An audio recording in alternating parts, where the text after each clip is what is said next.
you know? Yeah, well, that's what everything right now is just conformity and, you know, make everybody identical, and that's kind of the agenda, and it's a manifestation in everything, including, you know, the furniture. Like, things used to be built with, again, it wasn't because our history was dark as fuck, but there was still a lot of beautiful things because people still expressed themselves individually. And now, but you know what is interesting? Like, very often these people who are deep into darkness, they appreciate beautiful things.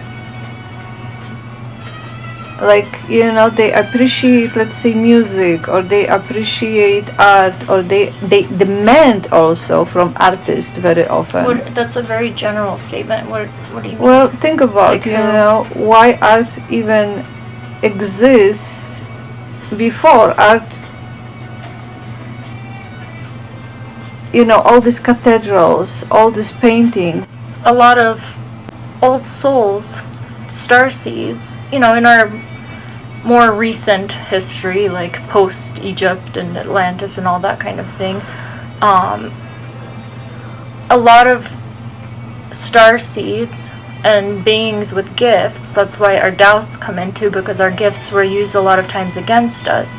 We were, you know, forced into, you know, all those kinds of exactly royal families, all the, you know, power structures, leaders, rulers, governments. So I think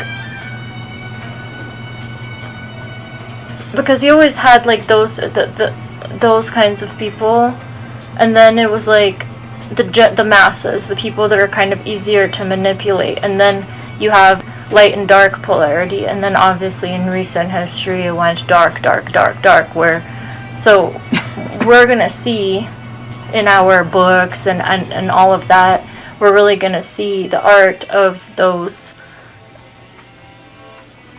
people, but also, you know, again, who got to share and publish the way that they rewrite the history and all that kind of thing. It's also, again, control of, like, they're not showing like what the little guy created somewhere in but middle of nowhere. Now we have the internet, so we can see that and we can start like recreating our uniqueness. But no, I understand what you're saying, but yeah. I say still we have all these cathedrals and, you know, furniture. We may agree with the beauty or not. It was created for them. Beautiful porcelain was created for them. So I say they really appreciate this art. There you go. That's another layer of it. It was created for them by who? By beings. Mm-hmm. You know, a lot of the starseeds that had the gifts, that were old souls, that made it for them. And then some of them, appreciated it because it's just as, but the, you know, evil, like the more evil beings or whatever, it's not even about the stuff, it's about who made it later, and, you know, that existed all through, you know, history, what kind of fur and what kind of this and that, but the actual, the ability to, that's why it's like everything is about controlling our belief system, because generally people, beings, we're the ones that can create the porcelain cup and, you know, the gardeners and all of those things. They require like certain talents. The elite, most of them, they can't be shit without their whole service system of mind controlled through history beings that are doing those things for them. But if you're gonna say like, I feel like art usually does represent, it can be very good and dark in the sense of, like, let's say sculpture, right? Like those sculptors that we were watching that documentary, right? What was his name? I forgot, but I know. Yeah, and it was like his talent was undeniable, but they were dark as fuck. I wouldn't want to have the sculpture in my bedroom, that's for sure. And then, you know, I don't know, art, everything it can represent the internal emotions, which can be also like I can create some dark art because it's going to express. I was even everything. attractive to some part of my life, that I was kind of attracted to dark, but right now, if I can analyze that attraction, first of all, it was fashionable. It was more fashionable to be dark because light But was... you mean what kind of art? Like style-wise now? Or like you're talking paintings or architecture or what? Painting, music. You know, it was cooler to be dark because light was portrayed very naive, stupid, and very often, unfortunately, lots of people who represent life, they were struggling in every aspect of their life. So this was practically like immediately unattractive. And what are you doing? I don't really. I'm looking for the charger for that because it's dying. Was there even really a portraying of light? Like, what was light really? There was somebody who was like, I see my father this way, like naive kind of, not using, you know, like my mom kind of also enhanced that image that he is. Możesz zmienić piosenkę? That he is kind of like you're distracting me. I'm sorry, that music was I know, but crazy, I cannot finish the sentence. You're going here, there, you I don't know. Sorry. No, but I'm saying you're distracting me. Well, that seemed to be playing on repeat for like 20 minutes, so... So what?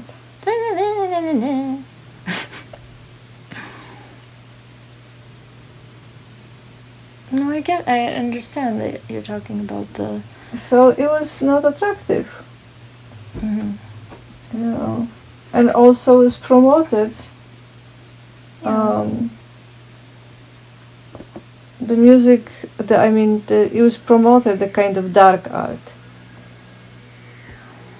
Yeah, and it's still this day and it's collapsing, and you kind of grew up in the, like, when really the media started having the control that the way that they did.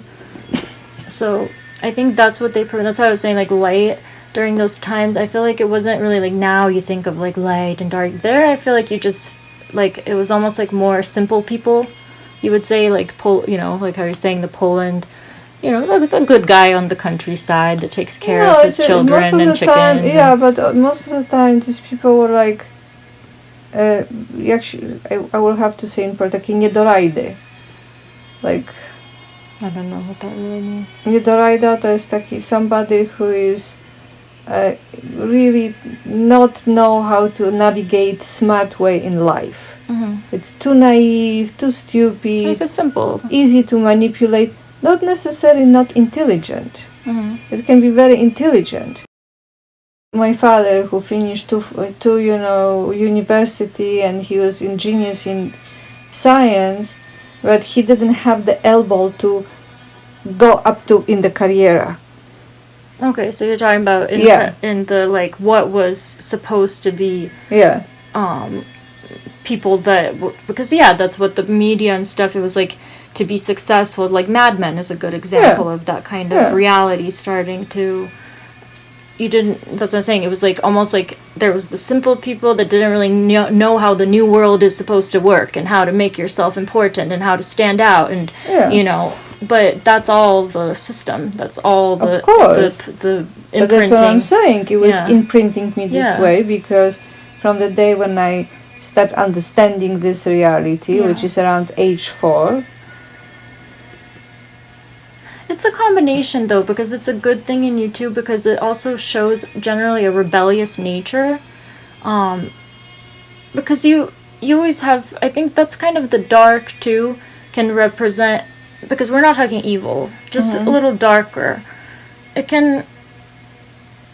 kind of like the way everything went, like especially in Poland during those times, everything was so the same that of course any little bit of, like, let's say, you know, you start seeing the possibilities, some other countries, media showing you this thing, it's like there were a lot of people probably that weren't like, oh, I want to try and be something different, or wow, this kind of reality. Like, you've always were a dreamer. Whether those dreams started to be inserted in some point, and that's why they manipulate our beliefs, but that's a good quality to want to be not bend to the mold. You know, Poland, we describe, when we say, how you will describe with one word Poland, what is the dominating, you know, vibration there, I say jealousy, you say jealousy, right? You see, these people want to have be different, because in our nature is to be different, to be free, to be unique. But this beliefs was so suppressed through the communist country that they want us to look the same and act the same, that whoever tried to get out a little bit, there was so much jealousy, you know, projected on that person, that it was unbearable.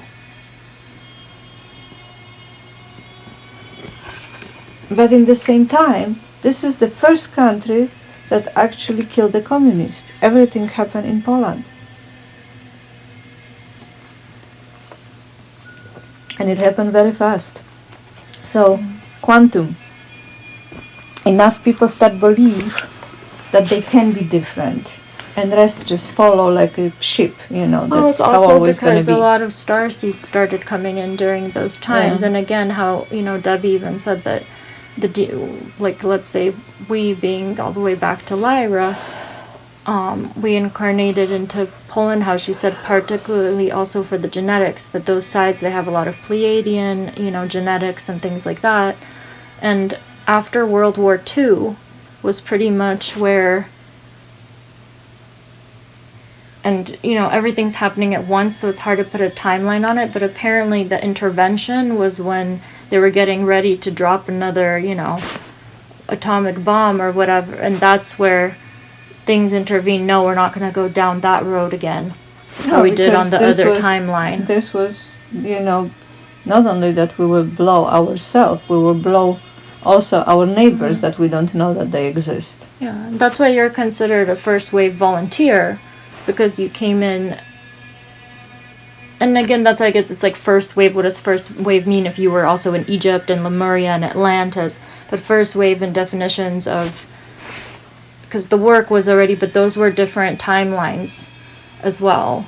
And now, but that's where right now during this recent history, a lot more light started coming in. So I think it's amazing too, just the same as the dark, the way the Nazis got all of the technology, because they were also in communication with, they cannot just bring in higher light, they also brought in higher dark. So they got their advanced technology, and then the technology boomed, which served them for a bit, but now the technology is also what is freeing this suppressing and also freeing this world, because the light that simultaneously came and started coming more from the higher dimensions, it now through the, you know, sharing through the internet, the awareness that we're able to spread, how you said how everything happened so fast there, it's because we started having access on Earth to our higher dimensional pieces.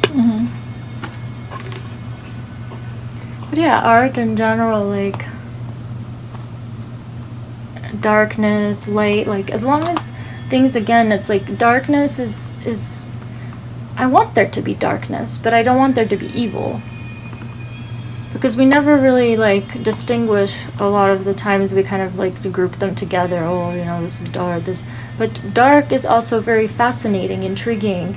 Darkness can be seductive, darkness can be mysterious, darkness can be really strong, and it can be even having ego in some way, can be.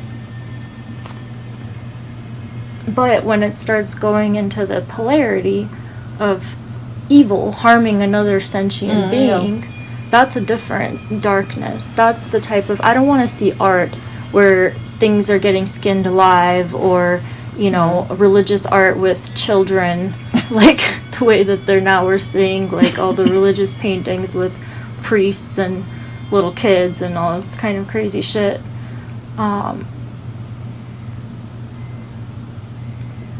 That's not a reality that I want to exist in any way, shape, or form. And I think that's, what our higher selves are stepping in, because it went too far into the polarity.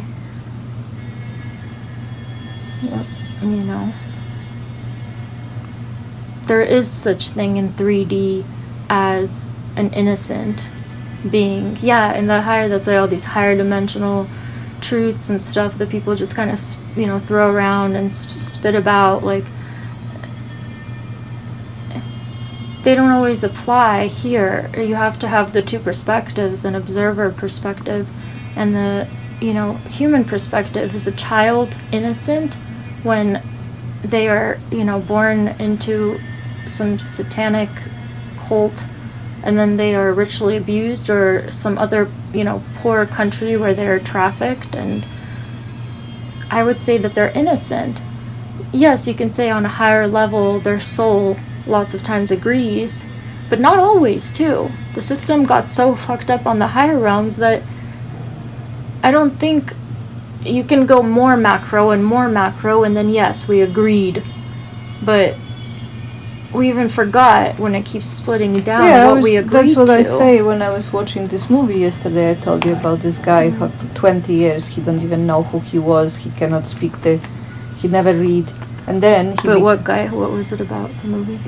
I told you about this Nazi in Chile after war. Yeah. And this guy grew up there. The reality, the environment. The reality, and then I was thinking, he's the light worker. He, I guess, kind of agree. That's what Jesus agree with. Jesus must agree for that event to happen. At least as much as we know about this event. So it's a double. So it's really sacrificing. Yeah, it's sacrificing. Yeah, we sacrifice. Because this guy, and I say, oh my God, I recognize you. I know who you are. But it got to the point where it's like others are being sacrificed, and I don't think even on higher dimensional levels of soul, again, how the whole forced, incarnation cycle, where you don't have a full soul review, you're just stuck into another body and another traumatic experience. And then how can you expect even that soul to, let's say after they die in this life, to even if they did have some kind of life review, like what kind of choices are they going to make? Like, they're already so broken. And like we need healing. Like, this reality, those levels of fragmentation, they need healing before we could start throwing around like big concepts like, we create our reality and this, that, like, go tell No, it's like that other movie I watched that about this. And India. That's true. By the way, just adding, I believe that we do create our reality, but that's beside, But it's also collective. So. Yeah. But this girl from India, where she come from the lowest caste, the untouchable, and she become a lawyer, and she look at her environment, her parents, and she cannot even connect with them because the way of thinking, it's such a huge distance. And honest, you also see that they don't think at all. They are become robots. They repeating same the parents. things. Yeah. They repeating same things. They going to work. They cannot imagine to live another life. They have a literally like very small vocabulary, and they are very hard physically working people surviving on piece of shit. So there's two scenarios, just in this case, that could be there's more than two, but let's just say there's two scenarios for this girl in this family.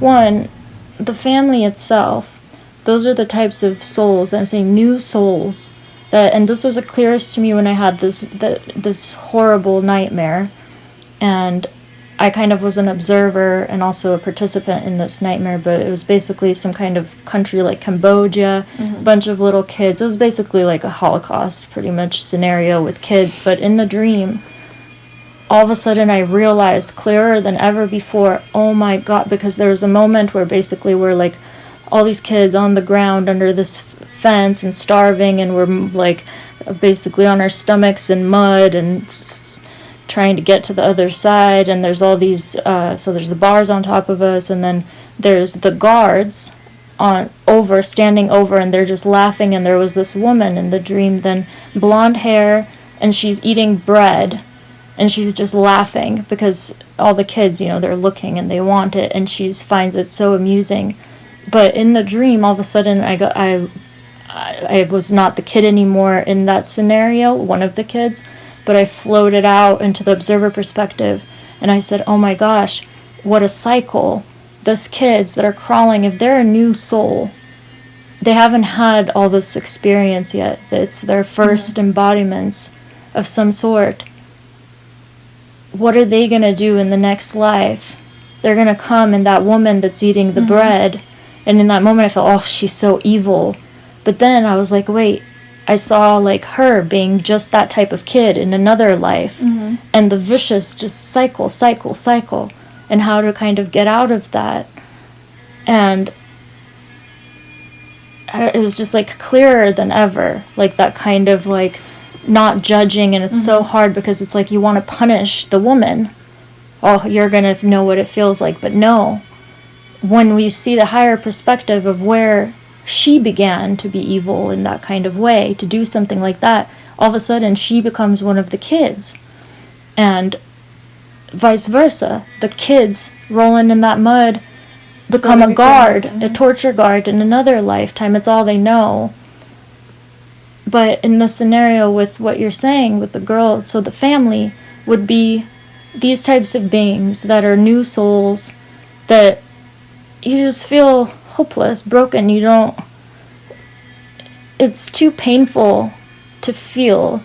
You just survive, because if you allow yourself to feel something, all of their past experiences just broke them. Then you have this girl. She's either a soul that has an older soul that has a longer thread of experience, that has experienced more love in all different realities, and she, the same as, sacrifice or whatever, as Jesus, she agrees to come in. I'm going to disconnect, knowing that I could connect back to my soul streams, to my DNA after this life, and I'm going into this reality to bring that hint of light, to start shifting slightly, because she's lifting her environment no matter what. Yeah, but she's then breaking the rules. Yeah, she's starting to be the different one. Her kids are not going to be the same as she's going to be a different type of mother. She's breaking the cycle. That's what every starseed in general does. They come to a family to start breaking a cycle, a pattern that's repeating after generation of generation. But then you have also the other side, which is she could be also, her agreement was maybe something where she would be more empowered and be in a real environment that could help her, with her gifts, like bring that out of her. And the system of domination and control somehow, stick her into that kind of reality with those types of parents. That's a wrong soul family. So it's like both are existing simultaneously. There's an aspect of us, like how I said with you being born through a C-section. I said, oh my gosh, I just got it. I realized that was agreed. It was, it's the system. It's the, because when you go through if you don't go through the birth canal naturally, you are disconnected from so much of your who you are. But then I say, wait, you came in as a first wave volunteer looking like a little blonde alien. And it's so clear that you agreed to that to disguise yourself. Even it's so hard. Like, we so have to remember not to judge, because we don't know. Some of the wisest, most incredible master souls, they could be like somewhere in some prison place, completely don't remember who they are, and that could be their agreement until they're supposed to start remembering who they are when it's safe for them.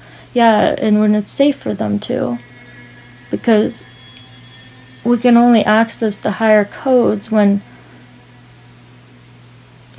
before they were used against, like the same as Jesus. You either got worshipped or you got crucified, like punished for. Or all those stories, like how, if somebody found out that you were psychic, next thing you know, you're working for some family, being a psychic for, all these murderer people or something. And then your ego, and then it's the fear, if you're always right, if you see it, how much you pretend already, because we know how it is. You cannot be tapped in all the time.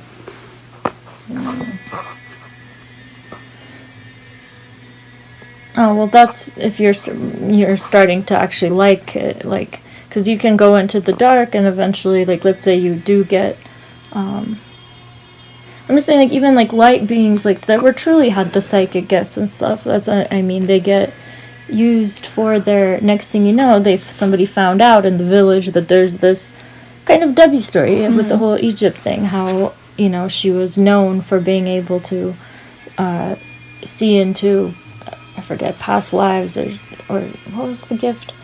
But anyway, some psychic. Yeah, she had some psychic special talents, and then an Egyptian priestess who was, somebody important, came and bought her out from being actually she was a male in that life, and he in that life was a slave, and then that woman, the priestess, came and bought him to go and be a okay, so it was a dream, so he was able to read dreams, dream interpretation. In her particular scenario, the priestess was a pretty good woman, and like as good as you can be probably during certain times. But there were lots of scenarios like that where all of a sudden, it's like they want you to read dreams for, elite assholes. And you get... And then, either you could start... It's such a hard... Because you could even start bending into your reality. Till we don't know who we are, you're always going to have a moment of bending to the reality, because you're going to start doubting your talent, you're going to be tempted by something or feared by something. But when you start to really know who you are, really who you are, where you come from, what is your power, that's when you can break it. What does that mean, though?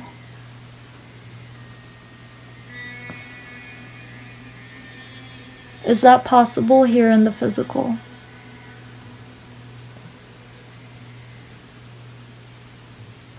Each one in their own pace.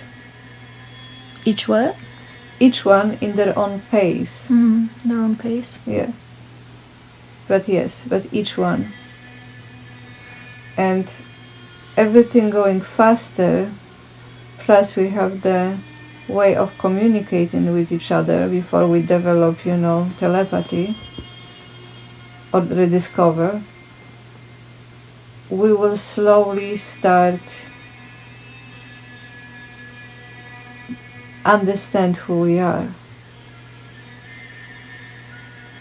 If the ego will not take it over, because some of us gonna go faster.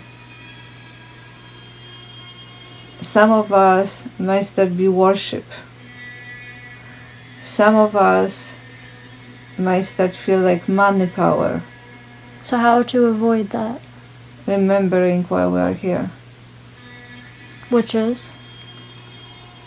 To help them to awake, and also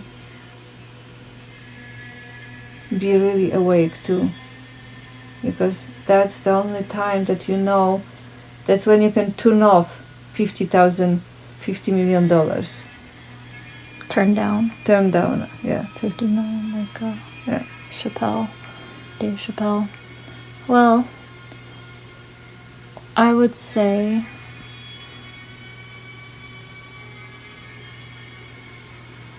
that in this 3D density that we've gotten to, that is something that we're moving towards. And there's always going to be movement. The place of knowing who we are,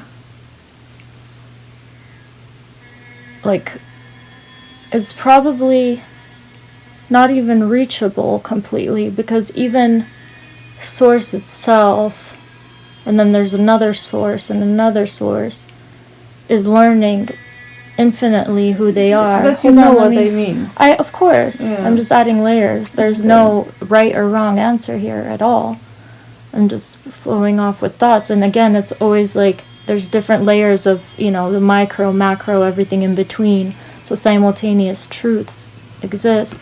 But knowing really who we are, and if we're going to start creating a reality where exactly that ego doesn't take over, in the sense of I'm going to be better, I'm going to be this, that, it's really starting to tap into the fact that we are not a singular, we are a collective. Mm-hmm. It's a collective form of existence. So you start knowing who you are. I am also the being right in front of me. I am unique. You celebrate your uniqueness, and you also celebrate the other being's uniqueness. But here, if we want to start healing the reality and knowing who we are, we have to see ourselves in everyone, and everyone in ourselves, a speck. Even if it's a tiny piece of, I'm going to take the worst person on earth right now, some child pedophile rapist, and whatever piece I could pull out to try to recognize him, give him some recognition of the spark that is still in them, I lift them closer too. And we don't become, oneness is not becoming identical. Oneness is being a collective of unique pieces, but that understand how we work together, how our actions affect one another, how everything is interconnected. So you no longer have to be in competition. You don't have to be in fear of having less than, or being, it's a freedom. You don't have to be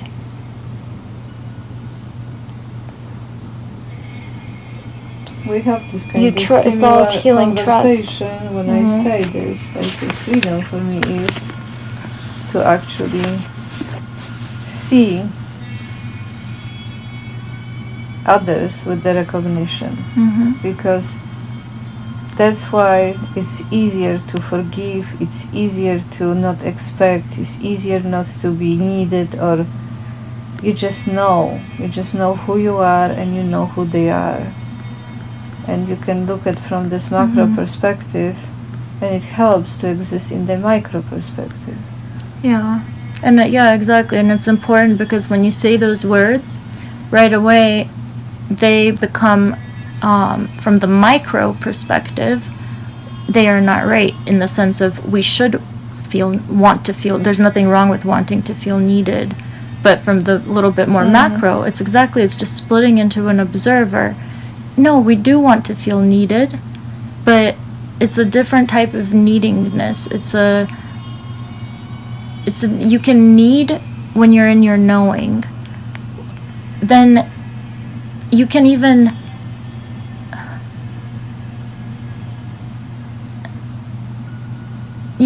feel feelings of, let's say, a healthy competition. because it would be boring if we were in complete, like, just the state of, like, you know, exactly going into some state, like, there would be no growth, there would be no expansion.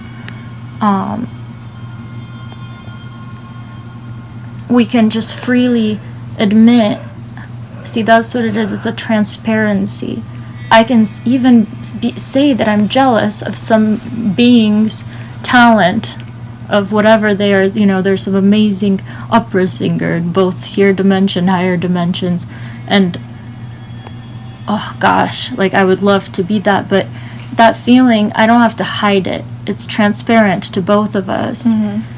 And we understand it's just like a collective, like, that me feeling those things is actually a good thing, that it's not something that I have to be ashamed of. It's more like admiration. Yeah, and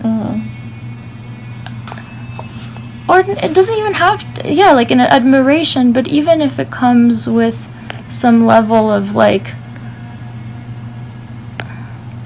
I don't think jealousy ever gonna be good. No, not jealous. No, not jealousy. No. Jealousy for me, I didn't use the word jealousy. It's one of the most dangerous, and Yeah. I think that's what started destroying the peace, was that little spark of jealousy. Yeah, that is. Because jealousy is the biggest killer. It's the separation from who we are, is that, because jealousy, what jealousy is, it means you have something that I believe that I cannot have or cannot be. But in a collective, in that higher form, I can feel that kind of, like, even if it's slightly uncomfortable, like, oh, I wish I could achieve that, but I know that I can achieve it, and that being also will help me. Like, if that's as you wish, yeah. Yeah. Or will. Yeah, it's however, because otherwise there would be no growth. That's how a collective must kind of grow. It's like I was jealous of Elena dancing salsa. When I saw her dance salsa for the first time, that was not a jealousy of, like, because like, I could never be, because everything here traps us in that, the time, the body, the aging body. Like, now it's like, even if I want to be a ballerina, I'm not going to be a ballerina because, you know, I'm 33 years old, like, or you predisposition, yeah. I want to be ballerina. And yeah, all these things, like, you know, throwing around everything is possible. Yes, it is in the higher dimensions, but you're not going to throw a hammer above your head and be, you know, you really have to believe it. Yes, if you really believe that at age 34 you could become a prima ballerina, you will. But we have to be honest to where we are, because just throwing out, like, concepts like that, like, oh, you just believe yourself, you could do anything, it actually creates more of a separation. It actually harms us. Yeah, it's a disappointment, because every time your subconscious knows that it doesn't believe that you're not there yet. So we actually have to be more in a peace of where we are and be vulnerable. That's the transparency. That's what this reality needs. It needs to heal. It has to start becoming more transparent. I guess 2020, in some way, year of disclosure, it is the first layers of transparency coming out. It's a crazy time because it's a lot of freaking, you know, stuff hitting us at once. But that's really what it is. It's like putting all your cards out on the table, taking the masks off. That's where, like, everybody needs to be stripped to their raw, vulnerable, to their emotion. And then you can become a collective. And a collective can be, you can even make peace that if we do that, damn, we are fucked up right now. We do not trust one another. But if we all put our cards on the table and admit that, there's something beautiful in that. And there's something where all of a sudden we can realize, wow, I'm not in my distrust alone. They all don't trust either, which then brings you closer together because you share and trust, which then, because that being admitted and that being admitted to those emotions, you start trusting again. and it naturally starts healing the wound. But this whole reality was like patching up the frickin' wounds with another layer of, you know, pink band-aids, sparkle band-aids. Interesting it is, our little universe. Like I say, the last several years I ask my clients and friends, I say, how many people you see yesterday or have a meaningful conversation, or 2 days ago, or 3 days ago? And most of them, they cannot even find one person, or they say one person, but I even doubt if they have a really meaningful conversation with that person. And I say, so if you're lucky, you have 5 people in your life. But our concept about this reality is so huge. Like, you know... Yeah, like everybody's watching us. Yeah, like everybody's watching us, how important we are and not important. And what we but look literally, like, it's a 5 people in our group. And I'd say, if we can be kind to these 5 people, and these 5 people to their own 5 loop people, and vice versa, and etc., etc., etc., we will live in absolute utopia. Yeah, because look, this is 2nd month right now. You are the only company I have, and thank God it's you. I wouldn't say I'm the only company you have, but... No, but you know what I mean. It's hello guys, but hello, dear spirits. Nie skrob to, bo to się nagrywa potem, takie skrobanie. It's way more annoying cutting out your Polish than me scratching the bottle. Okay. So that's what I say. We feel like we're doing so much, but you know how we're doing? Understanding Cohen lyric different way. You feel connection with him. Watching the story about Allan Kardec, who was my first spiritual teacher, I feel connection. It's a continuity. So you a little bit drifted from so you said to be kind to each 5 people and it spreads, and then also how the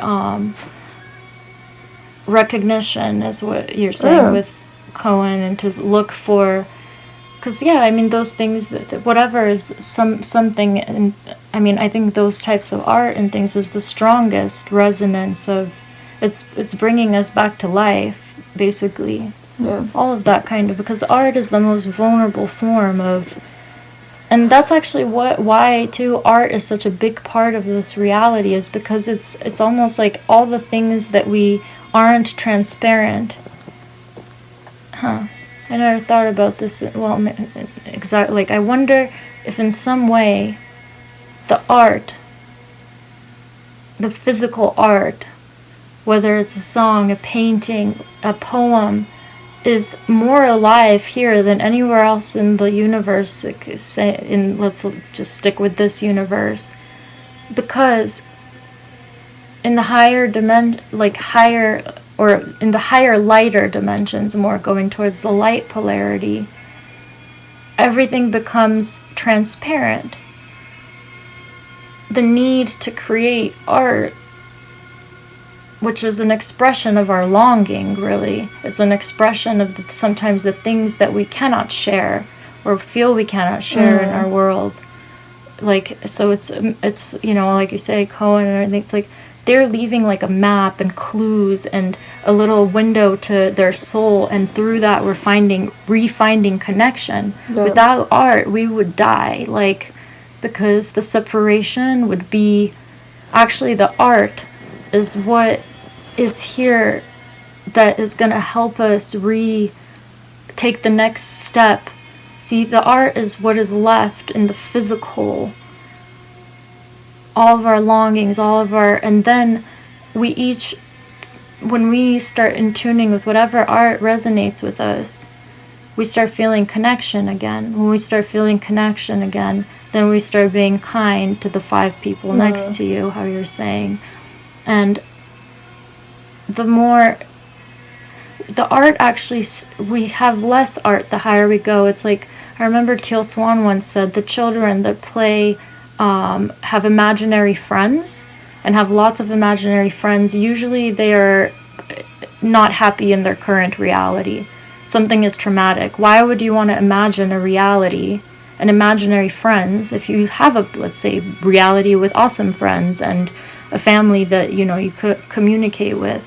So usually children that are very imaginative, they're not, you know, happy in their current state, which I would agree with. Personally, I had imaginary friends, and I think it was an escaping of what was.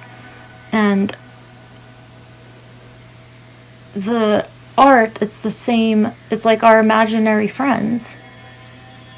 It's our longing. And now it's our doorways to connect back, to remind, because we've went so far that we cannot admit our vulnerabilities face to face. But everybody cries in their own bedroom listening to some song, thinking, oh my gosh, this one artist knows exactly what I'm going through. And actually, like, a lot of us go through those same things. I think especially the old souls, like, we would have died in this reality if we couldn't create art. Like, our soul would, like...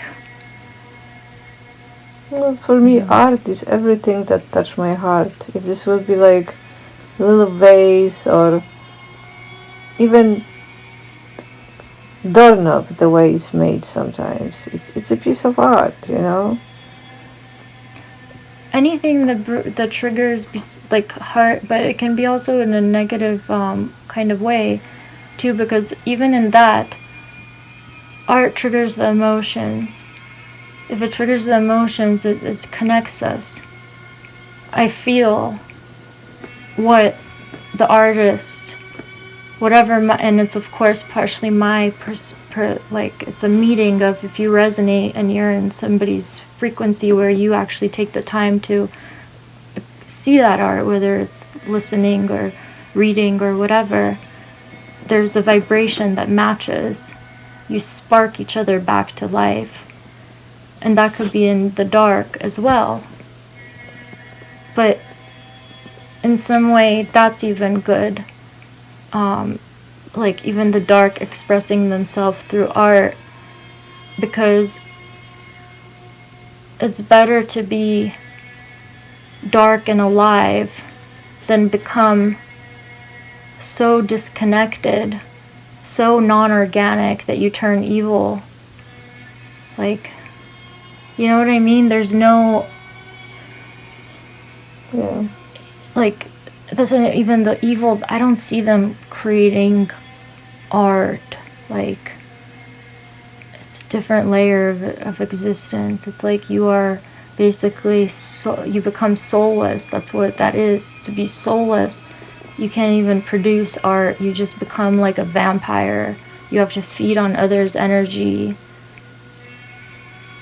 And it's not on an energy that you feel connection. Huh. Actually, it is. See, it's hard to go down the like that far down the rabbit hole, but actually, that's their form of art. Look at the most evil that you could imagine. The way that art makes us feel alive, it connects you with. We want to feel. We want to feel. We want to feel emotion. We want to feel recognition. Mm-hmm. The most evil being, their art becomes torturing somebody. It's their way to feel alive, to feel something.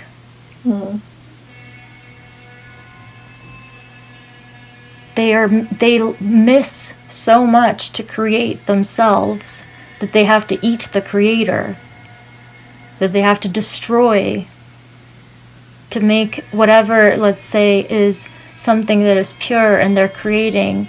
They want to swallow it up for, like, so it can be a part of them. So for a speck of a moment they can feel something. That's how lonely they are. Like somebody that can do those kinds of acts, like torture children and stuff, they are the loneliest souls in this universe.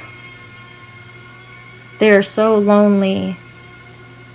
They cannot be with themselves so much that they literally have to feed on something else to feel company.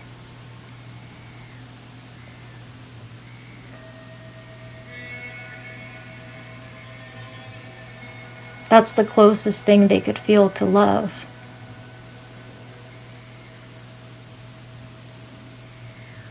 And that's really sad. But right now, I don't know what happened with energy here, but you have to stop. I will stop. Yeah.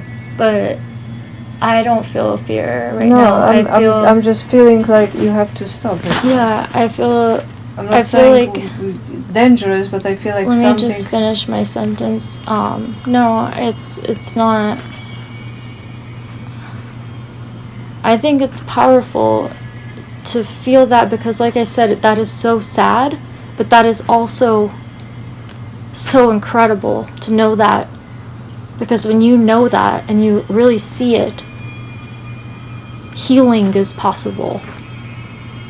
It's possible to turn around the entire reality. That's what all these sayings, everything is love.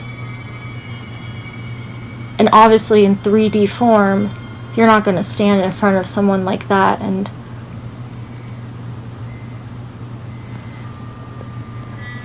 only the observer can hold that layer of understanding. So back to what you said, 5 people at a time. When we shift our 5 people, eventually there will be the 5 people that are going to help shift those beings as well. Because ultimately what that proves is everything wants recognition and everything wants love. Whether it is through dancing and making love together and painting a painting together, or if it is through torture and suffering. Both want to feel alive and loved and recognized. And so it is.